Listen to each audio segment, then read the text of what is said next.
जी क्रूरता त्यांच्यामध्ये होती ती क्रूरता या सरकारमध्ये दिसते. कदाचित त्यांनी काहीतरी एक त्यांचं पाहिलं असेल त्यांच्यामध्ये. पण महत्वाची गोष्ट म्हणजे औरंगजेब हा विषय झाला, पण आपल्या जेबबद्दल काय हा विषय मला वाटतं जनतेने विचार केला पाहिजे. कारण एका बाजूला आपल्याला वेगळ्या वेगळ्या विषयांमध्ये इतिहासामध्ये रमवून ठेवत आहे भाजपचं सरकार, पण महाराष्ट्रात सध्या जी स्थिती आहे मग ती कायदा सुव्यवस्थेची असो, शेतकऱ्यांचे हाल असो, किंवा आपण एकंदर कुठच्याही शहरामध्ये एक तरी सोयीसुविधा नीट आहे का, आपण हे जर पाहिलं तर हे इतिहासामध्ये का आपल्याला रमवत आहेत आपल्याला लक्षात येईल. सर एकंदरीतच जो समुद्राचा पुतळा होता जो बनणार आहे शिवाजी महाराजांचा, त्याच्यासाठी एक भव्य असं कार्यालय बनवलं होतं, 1 कोटी खर्च करून. त्या कार्यालयाची पूर्ण दुरावस्था आहे, कोणी तिथे फिरकत नाही. आता आपल्याला कळलं असेल त्यावेळी जे जलपूजन झालं होतं प्रधानमंत्री महोदयांच्या हस्ते, घाईघाईत का केलं होतं तर निवडणुका मुंबई महानगरपालिकेच्या तोंडावर होत्या आणि त्यानंतर आतापर्यंत एक सुद्धा वीट रचली गेलेली नाहीये. आपण आता पाहतोय की अनेक ह्यावेळी पण स्मारकं मला वाटतं कितीतरी घोषित केलेली आहेत. पण ही सगळी स्मारकं घोषित करत असताना आत्ताच्या म्हणजे आत्ता वर्तमान काळ जो आहे, महाराष्ट्राची काय स्थिती आहे ह्याच्यावर आपण विचार करणं गरजेचं आहे. बरं, दुसरी गोष्ट म्हणजे आज छत्रपती शिवरायांची जयंती आपण साजरी करत आहोत, पण आजच्या दिवशी कोश्यारी असतील, कोरटकर असतील, सोलापूरकर असतील, आज तरी त्यांना अटक होणार आहे का? म्हणजे तुम्ही 400 वर्षापूर्वी काय झालं, 500 वर्षापूर्वी काय झालं ह्याच्यात आपण लढत बसतोय, पण हेच भाजपची सगळी जी टोळी आहे ही महाराष्ट्रात येऊन आमच्या छत्रपती शिवरायांचा अपमान करेल आणि आम्ही पाहत राहायचं. ह्यांचं सरकार डोक्यावर आमच्या निवडणूक आयोगाने बसवल्यानंतर नक्की राज्य नेत्यात तरी कुठे हा प्रश्न आम्हाला पडतो. औरंगजेबाची कबर हटवा, राज्यभर आंदोलन विश्व हिंदू परिषद झालं. आपल्या पक्षाची बघा, ही सगळी नौटंकी आंदोलन वगैरे करणं हे केंद्र सरकार ह्यांचंच आहे, राज्य सरकार ह्यांचंच आहे, शासन ह्यांचं आहे, प्रशासन ह्यांचं आहे. जर यांना वाटत असेल की ती कबर तिथून काढली पाहिजे, प्रधानमंत्री महोदयांनी फोन उठवावा आणि एएसआयचे जे डायरेक्टर जनरल आहेत, गुजरात कॅडरचेच आहेत, अनेक वर्ष गुजरातमध्ये त्यांनी काम केलेलं आहे, त्यांना सांगावं की लगेच आजच्या आज रातोरात ती कबर काढली पाहिजे. पण ती कबर काढल्यानंतर देखील माझं मत असं आहे की तिथे एक मोठा बोर्ड लावला पाहिजे की जो कोणी महाराष्ट्रावर चालून येईल, मग ते 500 वर्षापूर्वी कोणी असेल किंवा भाजपचे असतील, अशीच परिस्थिती आम्ही महाराष्ट्रात त्यांची करून ठेवू जसे तिथे औरंगजेबाची केली होती. महाविकास आघाडी सरकारच्या काळामध्ये नद्या आणि नाल्यांमधल्या गाळ काढण्याच्या प्रक्रियेमध्ये मोठा भ्रष्टाचार झालेला आहे. तेव्हाचे मंत्री आणि मुख्यमंत्री आणि सरकारचा आशीर्वाद त्या सर्व भ्रष्टाचाराला होता असा आरोप भाजपकडून केला जातो. अजून नेहरू जोडले नाहीत का त्याच्यात त्यांनी? सगळ्यांची चौकशी होणार नाही, चौकशी करा, पण अजून नेहरूंना आणलं नाही का त्याच्यात?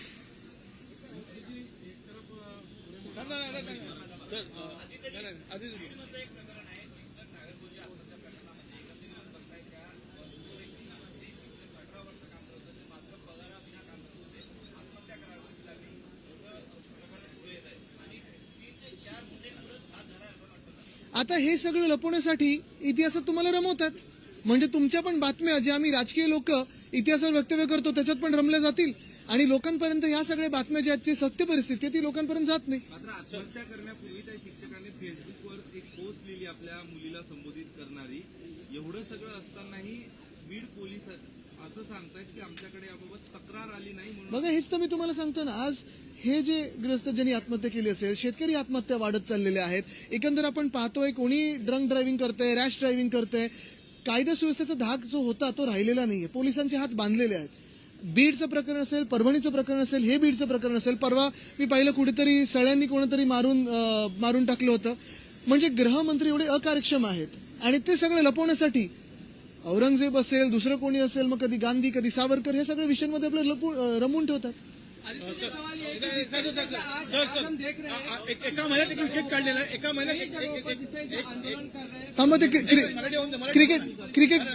क्रिकेटचा विचार करतात. 100 दिवसात एक विकेट काढलेला आहे, येणाऱ्या 6 महिन्यात अजून एक विकेट काढू असं सुप्रिया सुळेंनी सांगितलेलं आहे.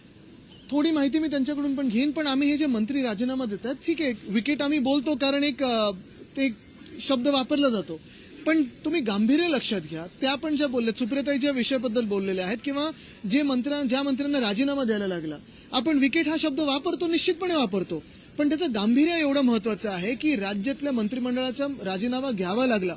कधी तर ते फोटो कुठून तरी लीक झाल्यानंतर. तेच फोटो मुख्यमंत्री महोदयांकडे नव्हते, दुसऱ्या दिवशी ते झाल्या. म्हणजे इंटेलिजन्स यंत्रणा फेल आहे का, ग्रह खातं फेल आहे का, ह्याच्यावर प्रश्न उपस्थित होतात.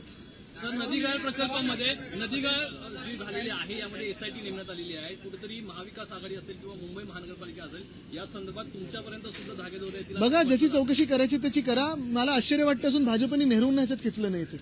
आणखी एक असं मुंबईमध्ये आंदोलन कर रहे हैं, आंदोलन हम जिस तरीके से देख रहे हैं, फिर विश्व हिंदू परिषद में बजरंग दल औरंगजेब की कब्र हटाने को लेकर आंदोलन, उससे जुड़ा अगला सवाल ये भी है। दूसरी ओर जब मुख्यमंत्री भिवंडी में जाते हैं छत्रपति शिवाजी महाराज मंदिर का लोकार्पण करते हैं, वहाँ वो ये कहते हैं बिल्कुल कि हमारा बड़ा दुर्भाग्यपूर्ण है कि हमें उनकी कब्र का संरक्षण करना पड़ रहा है, लेकिन हम उसका उदात्तीकरण महिमा मंडल कहीं से भी होने नहीं देंगे, ऐसी प्रवृत्तियों को हम कुचल देंगे। ये सब नौटंकी है। भाजपा की सरकार केंद्र में भी है, भाजपा की सरकार राज्य में भी है। शासन प्रशासन उन्हीं के हाथों है, आर्कियोलॉजिकल सर्वे ऑफ इंडिया उन्हीं के हाथों में है। औरंगजेब की जो कब्र है वहां जो खर्चा किया है 10 साल में, इसका एक हिसाब लगाए। और ये खबर की बात छुपाने के लिए कब्र की बात हो रही है। मेरा तो मानना यही है कि प्रधानमंत्री महोदय एएसआई को फोन लगाए और औरंगजेब की जो कब्र है उसे निकाली जाए वहां से। लेकिन निकालने के बाद वहां एक बोर्ड लगाया जाए कि जो भी महाराष्ट्र पे आक्रमण करते हुए चल के आएगा उसे वही दफनाया जाएगा। क्योंकि ये बात सिर्फ यहां तक सीमित नहीं है। ये बात यही है कि भाजपा जो खबरें आती है आप ही के माध्यम से आती है, फिर वो किसानों की आत्महत्या हो, कोई लॉ एंड ऑर्डर की सिचुएशन हो, कोई दुर्घटना हो, इसे छुपाने के लिए इस बातों में हमें उलझाई रखती है, हमारे भूतकाल में उलझाई रखती है। इससे अच्छा यही होगा कि आज रातों रात कब्र को निकाले जाए, क्योंकि उनका तो अधिकार है, प्रधानमंत्री महोदय का अधिकार है। उन्हीं की सरकार ने सुप्रीम कोर्ट का एक निर्णय बदला था जो दिल्ली के चीफ सेक्रेटरी के बारे में था। उन्हीं के कैबिनेट ने और पार्लियामेंट में लेके जाके उन्होंने कानून लाया जो चीफ इलेक्शन कमीशन की बात होती है उसी को भी बदला है। सुप्रीम कोर्ट के निर्णय अगर बदल सकते हैं तो एक कब्र पे नहीं बात हो सकती है। लेकिन ये सारी जो बातें हो रही है, फिर किसी युवाओं को उसमें लगा दो, आंदोलन में लगा दो, फिर पुलिस से लाठीचार्ज करवाओ, मामला गर्म कराओ, फिर कहीं दंगे कराओ। मैं तो यही कहूंगा कि अगर वहां की कब्र निकालनी हो तो भाजपा के सारे जो मंत्री है, भाजपा के सारे जो नेता है, जिनके युवा बच्चे बच्चियां परदेश में सीखते हैं या फिर कोई व्यवसाय करते हैं, उनको पहले बुलाए और उनके हाथों से वो कब्र निकाले। अभी जी आपने खुद कहा कि ये भूतकाल की बात है। अचानक से महाराष्ट्र की राजनीति में औरंगजेब का भूत क्यों लाया जाए? क्योंकि इनको मैंने जैसे कहा ना, खबर छुपाने के लिए कब्र निकाल रहे। कब्र तो एक रात में निकाली जा सकती है, लेकिन इनको आप जो खबरें दिखाते हो, जो सत्य परिस्थिति जो समाज में आज स्थिति है वो दिखाते हो, वो छुपाने के लिए वो कब्र की बात कर रहे हैं। अजित पवार ने बजट में भाषण करते हुए 2-3 लाड़की बहना योजना के बारे में स्पष्ट रूप से कहा कि जब हम ये योजना ला रहे थे हमसे जल्दबाजी में कुछ गड़बड़ियां हुई हैं, उन्होंने खोल कर माना। साथ ही उन्होंने कहा कि हम योजना कहीं बंद नहीं करेंगे, लेकिन इसमें सुधार की जरूरत होगी, हम सुधार जरूर करेंगे। जिन लड़की बहना को पैसे चले गए, भले वो उसके लिए अनफिट थी, लेकिन उनके पैसे हम वापस देंगे। ये अभी आप सवाल जो पूछ रहे हो लगभग 15 सवालों के बाद पूछ रहे हो, यही तो इसमें बात छुपी हुई है ना। यानी ये जो लोग करना चाहते हैं, जो भाजपा के लोग करना चाहते हैं, ये सारी योजना फिर लाड़की बहना हो, लाड़का भाऊ हो, किसानों को जो मदद जारी थी वो जो अभी रोकी जा रही है, ये सारी बातों पे पर्दा डालने के लिए ये बात औरंगजेब पे लेके जाती है।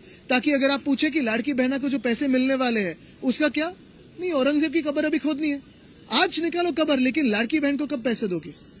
धन्यवाद। सर एक मुंबईच्या